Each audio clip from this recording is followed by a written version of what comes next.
The Emperor and the Nightingale. Retold by Rosie Dickins, illustrated by Lorena Alvarez.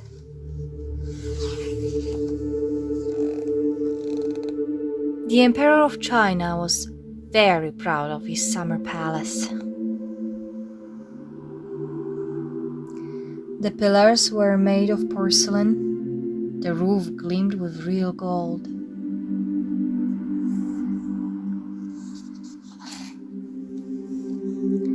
The palace garden bloomed with rare flowers.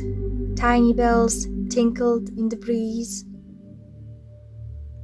One day the emperor was reading about his palace. He read, "The palace boasts many wonders." The emperor smiled to himself. But most wonderful of all is the song of the nightingale.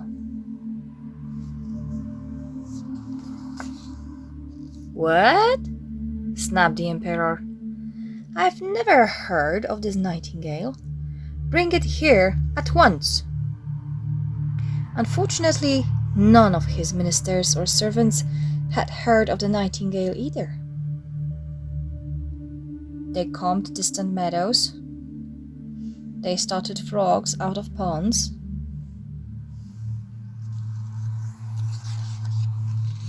At last, in trees, at the very edge of the garden, they heard a soft, sweet sound. It was a little brown bird. "Are you the nightingale?" they asked. "The emperor wants you to sing to him." "My song sounds best among the trees," said the nightingale.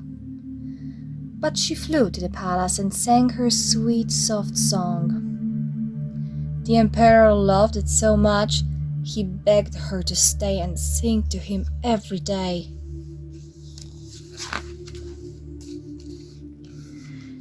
The emperor gave the nightingale a fancy golden cage and fine silk ribbons. "You shall have the best of everything," he said. He invited musicians to play alongside her and scholars to write about her.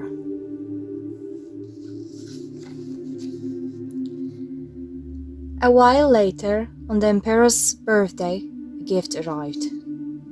It was a clockwork nightingale, glittering with gold and jewels.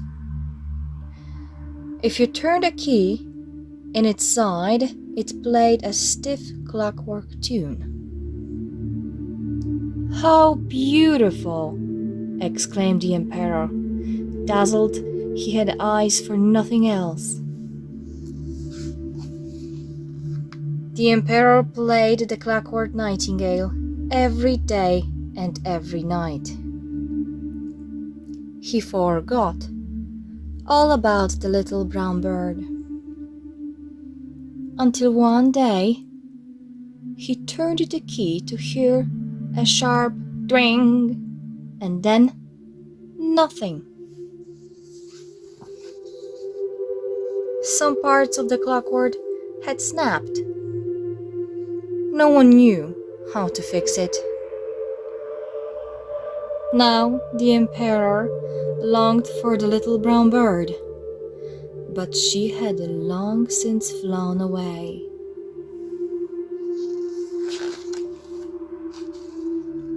The servants searched high and low. This time, no one could find her. The emperor was heartbroken. He took to his bed and stayed there.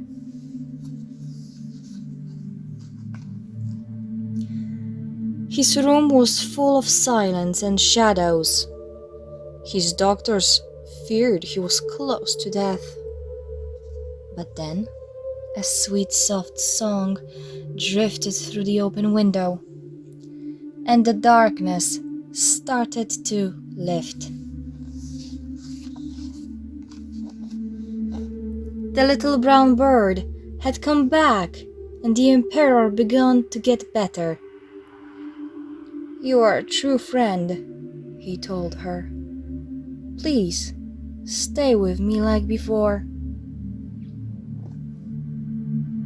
"Not in a cage," replied the bird, "but I will make my nest in your garden and visit you often." And she did.